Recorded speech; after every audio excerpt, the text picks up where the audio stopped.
नमस्कार साथियों। स्वागत है आप सभी का अपने YouTube channel the star academy में।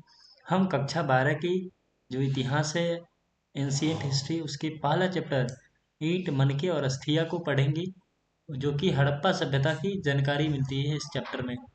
बिना वक्त गवाए इसे शुरुआत करते हैं। देखिए, कहता है कि हड़प्पाई मुहर जो है संभवतः हड़प्पा अथवा सिंधु घाटी सभ्यता की सबसे विशिष्ट पुरावस्तु है। तो यहाँ से पूछता है कि सिंधु घाटी सभ्यता की सबसे विशिष्ट पुरावस्तु कौन सी है। तो वह है हड़प्पाई मुहर। हड़प्पाई मुहर जिसे चित्र संख्या में दिखाया गया, ये रहा हड़प्पाई मुहर। और यहाँ जो है सेलखरी नामक पत्थर से बनाई गई इन मोहरों का सामान्य रूप से जानवरों के चित्र तथा एक ऐसी लिपि के चिन्ह उत्कीर्ण है जिन्हें अभी तक पढ़ा नहीं जा सकता। ये रहा, ये जो है लिपि लिखा गया है, परंतु अब तक इसे कोई पढ़ा नहीं गया है इस लिपि को। तो और यह जो है किस पत्थर से बनाया गया था, तो सेलखरी नामक पत्थर से जो है बनाया गया था मुहर को, ये ध्यान में रखिएगा। फिर भी हमें इस क्षेत्र में उस समय बसे लोगों के जीवन के विषय में उनके द्वारा पीछे छोड़ी गई पूरा वस्तुओं जैसे आवास, मृदभांड, आभूषण, औजार तथा मुहर, दूसरे शब्दों में पुरातात्विक साक्ष्यों के माध्यम से बहुत जानकारी मिलती है। यानी कि अगर हम सिंधु घाटी सभ्यता के लोगों के बारे में और जानकारी चाहते हैं तो उसके लिए हमें आवास, मृदभांड और आभूषण से जानकारी हमें मिलती है। देखिए, अब हम देखेंगे कि हड़प्पा सभ्यता के विषय में क्या और कैसे जानते हैं। हम अन्वेषण करेंगे कि पुरातात्विक साक्ष्यों की व्याख्या कैसे की जाती है और इन व्याख्याओं में कैसे कभी-कभी बदलाव आ जाता है। निश्चित रूप से इस सभ्यता के कई पहलू आज भी हमारी जानकारी से परे हैं और हो सकता है हमेशा ही रहे। यानी कि सिंधु घाटी सभ्यता या हड़प्पा सभ्यता की जो जानकारी है अभी भी पूर्ण रूप से हमारे सामने नहीं आई है। यानी कि अभी भी खोज इसकी जारी है, हो सकता है कभी उसकी खोज हम प्राप्त ही ना कर पाए। चलिए आगे बढ़ते हैं। ये रहा, देखिए, सिंधु घाटी सभ्यता को हड़प्पा संस्कृति भी कहा जाता है। वो क्यों कहते हैं वो आगे हम देख लेंगे। पुरातत्वविद संस्कृति शब्द का प्रयोग पुरा वस्तुओं के ऐसे समूह के लिए करते हैं जो विशिष्ट शैली के होते हैं। यानी कि एक ही शैली में जितने भी पुरातत्व वस्तु होते हैं निर्माण किया गया था उसे संस्कृति कहा जाता है, ये ध्यान रखिएगा। और सामान्यतः एक साथ एक विशेष भौगोलिक क्षेत्र तथा कालखंड से संबंधित पाए जाते हैं। यानी कि एक ही कालखंड में सारी वस्तुएं मिली पाई जाएगी तो वह संस्कृति कहलाएगी। हड़प्पा सभ्यता के संदर्भ में इन विशिष्ट पुरावस्तुओं में मुहर, मनके, बांट, पत्थर के फलक, ये रहा पत्थर के फलक, ये औजार टाइप का होता है, तो और पकी हुई ईंटें सम्मिलित है। ये वस्तुएं अफगानिस्तान, जम्मू, बलूचिस्तान जो कि पाकिस्तान वाले एरिया में है तथा गुजरात जैसे क्षेत्रों में मिली है जो एक दूसरे से लंबी दूरी पर स्थित है। देखिए, इस सभ्यता का नामकरण जो है हड़प्पा नामक स्थान जहां यह संस्कृति पहली बार खोजी गई थी। जब सिंधु घाटी सभ्यता की खुदाई करने के लिए जो निकले थे दयाराम साहनी वगैरह, तो इन्होंने जो है जब खुदाई की थी तो सबसे पहले खोजा गया स्थल जो था हड़प्पा था। इसीलिए सिंधु घाटी सभ्यता को जो है हड़प्पा सभ्यता कहा जाता है, ये ध्यान में रखिएगा। क्योंकि हमारे गांव में भी एक प्रचलन होता है कि बड़ा बेटा या बड़े बेटी के नाम से जो है मम्मी को पुकारा जाता है। इसका काल निर्धारण लगभग 2600 तथा 1900 ईसा पूर्व के बीच किया गया है। यानी कि 2600 से लेकर के 1900 बीसी तक इसका कालखंड था सिंधु घाटी सभ्यता का। इस क्षेत्र में इस सभ्यता से पहले और बाद में संस्कृति अस्तित्व में थी जिन्हें क्रमशः आरंभिक और प्रवर्ती हड़प्पा कहा जाता है। यानी कि 2600 से पहले भी थी और 1900 के बाद भी थी। 2600 से पहले की जो संस्कृति थी उसे आरंभिक हड़प्पा कहा जाता है और जो बाद में थी उसे परवर्ती हड़प्पा कहा जाता है। इन संस्कृतियों से हड़प्पा सभ्यता को अलग करने के लिए कभी कभी इसे विकसित हड़प्पा संस्कृति भी कहा जाता है, ध्यान रखिएगा। ये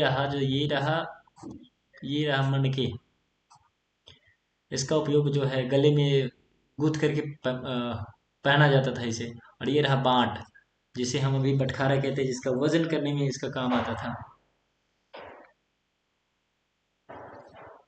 देखिए बीसी और ईसवी पूर्व में क्या अंतर है। बीसी और ईसवी यानी कि एडी,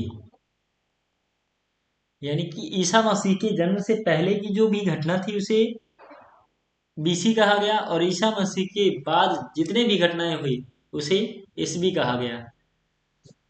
और एक जेन्युइन है कि जो ईसवी पूर्व था वह पीछे की ओर चलता था, और जो एडी है वह आगे की ओर चलता है, ये आसानी से हम जान सकते हैं।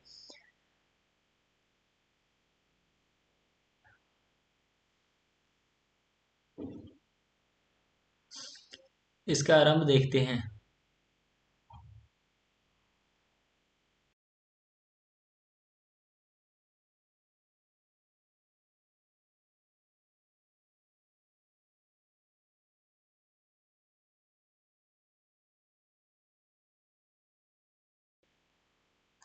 इस सभ्यता के आरंभ के बारे में देखिएगा।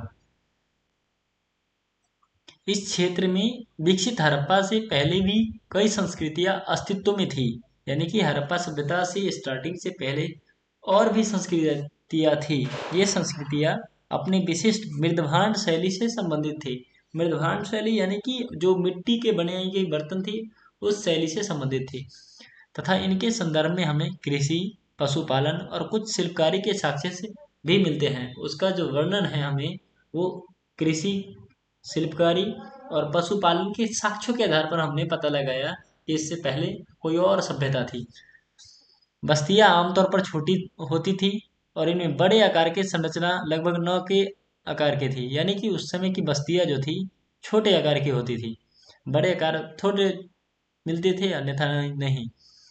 कुछ स्थलों पर बड़े पैमाने पर इलाकों में जलाए जाने के संकेत से तथा कुछ अन्य स्थलों के त्याग दिए जाने से ऐसा प्रतीत होता है कि आरंभिक हड़प्पा तथा हड़प्पा सभ्यता के बीच क्रमभंग था, यानी कि क्रम दूरियां थी। अ, परवर्ती हड़प्पा और स्टार्टिंग हड़प्पा में अंतर था, यानी कि दोनों के बीच के जो था सालों का काफी गैप था। अब देखिए सिंधु घाटी सभ्यता के लोग कैसे जीवन निर्वाह करते थे। आपने मानचित्र एक दो में देखा होगा कि विकसित हड़प्पा संस्कृति कुछ ऐसे स्थानों पर पनपी जहां पहले आरंभिक हड़प्पा संस्कृतियां अस्तित्व में थी। इन संस्कृतियों में कई तत्व जिनमें निर्वाह के तरीके शामिल निर्वाह के तरीके शामिल है और वे समान थे, यानी कि जो परवर्ती हड़प्पा है या आरंभिक हड़प्पा है, दोनों कुछ न कुछ बातें समान थी। देखिए हड़प्पा सभ्यता के निवासी कई प्रकार के पेड़ पौधे से प्राप्त उत्पाद और जानवरों, जिनमें मछली भी शामिल है, उससे प्राप्त भोजन करते थे। यानी कि सिंधु घाटी सभ्यता के लोग जो है पेड़ पौधे से प्राप्त उत्पाद को खाते थे, और जानवरों जिनमें मछली भी खाते थे। जानवर में और भी जानवर खाते थे और इसके अलावा मछलियाँ भी खाते थे। जल या अनाज के दाने तथा बीजों की खोज से पुरातत्वविद आहार संबंधी आदतों के विषय में जानकारी प्राप्त करने में सफल हो पाए हैं। यानी कि जब खुदाई की गई तो खुदाई में इनको जल या अनाज के दाने पाए गए, उससे पता लगाया कि हाँ इन लोगों का खान पान क्या था।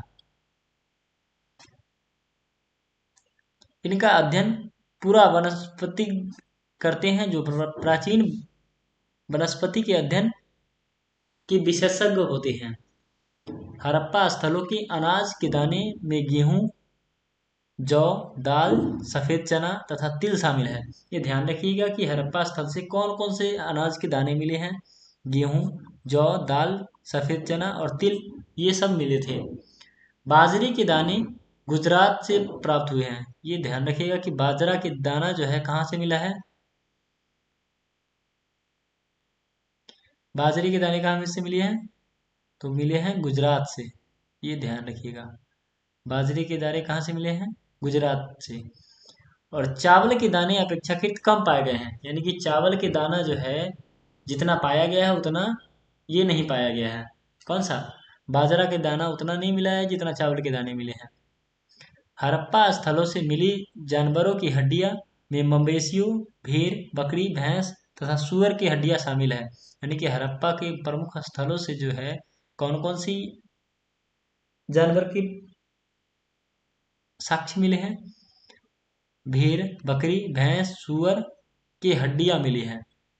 पूरा प्राणी विज्ञानियों अथवा जीव पुरातत्वविदों द्वारा किए गए अध्ययन से संकेत मिलता है कि ये जानवर ये सभी जानवर पालतू थे। तो सिंधु घाटी सभ्यता के लोग कौन कौन से जानवर को पालते थे? भेड़, बकरी, भैंस तथा सुअर। ये एक ध्यान में रखिए, गाय को पालतू नहीं बनाया, मतलब कि गाय की जानकारी नहीं मिलती है स्पष्ट रूप से कि गाय था या नहीं था।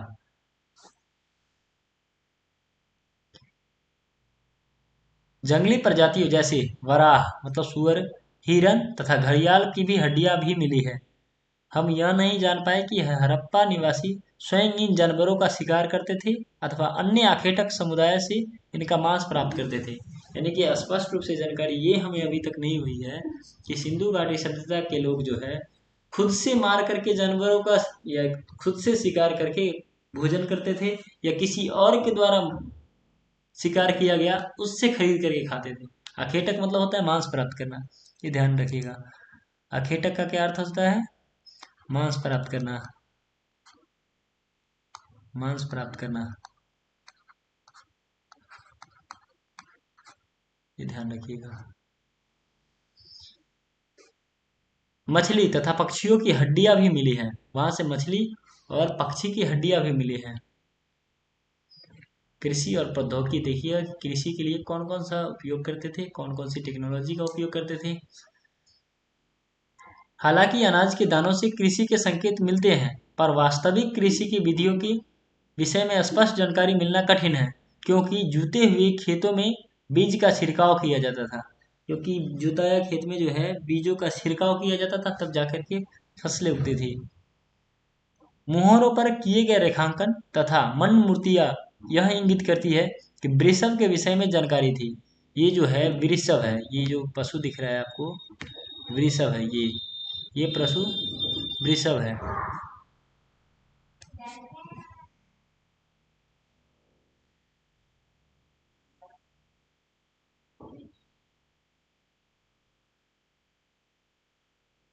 और इस आधार पर पुरातत्वविद यह मानते हैं कि खेत जोतने के लिए बैलों का प्रयोग होता था। किसका प्रयोग होता था खेत जोतने के लिए? बैलों का। साथ ही चोलिस्तान के कई स्थलों और बनवाली, बनवाली कहाँ है? तो बनवाली है हरियाणा में। यहाँ से मिट्टी से बने हल के प्रतिरूप मिले हैं। मिट्टी से बना हुआ हल का प्रतिरूप कहाँ से मिला है? तो यह बनवाली से, जो कि हरियाणा में है। इसके अतिरिक्त काली बंगल से जूते हुए खेत के साक्ष्य मिले हैं। काली बंगल से कथी का साक्ष्य मिला है? जूते हुए खेत का साक्ष्य मिला है, जो आरंभिक हड़प्पा स्तरों से संबंधित है। अब देखिए, इस खेत में हल रेखाओं के दो समूह एक दूसरे को काटते हुए विद्यमान, जो दर्शाते हैं कि एक साथ दो अलग अलग फसलें उगाई जाती थी। यानी कि ऐसे ऐसे ऐसे जुताया खेत के साक्ष्य मिला है समकोण काटते हुए।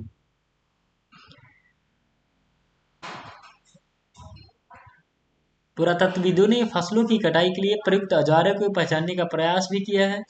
क्या हड़प्पा सभ्यता के लोग लकड़ी के हत्थे में बिठाए गए पत्थरों का फलकों का प्रयोग करते थे, या फिर वे धातु का औजार का प्रयोग करते थे?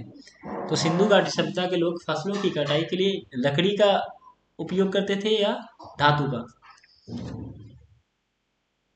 इसके बारे में स्पष्ट जानकारी नहीं है। हालांकि जो है पत्थरों का ही अत्यधिक मात्रा में उपयोग करते थे और धातु के रूप में कांसा का उपयोग ज्यादा करते थे। अब देखिए, अधिकांश हड़प्पा स्थल अर्ध शुष्क क्षेत्रों में स्थित है। अर्ध शुष्क क्षेत्रों बोले तो मरुस्थलीय इलाकों में अधिकतर स्थित है। संभवतः कृषि के लिए सिंचाई की आवश्यकता पड़ती होगी। यानी कि कृषि करनी है तो उसके लिए सिंचाई, अगर मरुस्थलीय एरिया में है, अगर खेती करनी है तो सिंचाई पानी चाहिए ही चाहिए हमेशा। अफगानिस्तान में शतुरघोई शतुरघोई नामक हड़प्पा स्थलों से नहरें के कुछ अवशेष मिले हैं। तो नहरों के अवशेष कहाँ से मिला है? नहरों के अवशेष जो मिला है कहाँ से मिला है? शत्रुभोई से। ये रहा, नहरों के अवशेष कहाँ से मिला है? शत्रुभोई से। परंतु पंजाब सिंध में ऐसा नहीं है। पंजाब और सिंध में ऐसा नहीं है। ऐसा संभव है कि प्राचीन नहरें बहुत पहले ही गाद से भर गई थी। यानी कि जो नहरें थी वह सिल्ट जमा होकर के या फिर मिट्टी जमा होकर के वो भर गई थी। जैसे नाला जो है कुछ समय बाद भर जाता है खुद, वैसे ही जो है नहरें खुद से भर गई थी।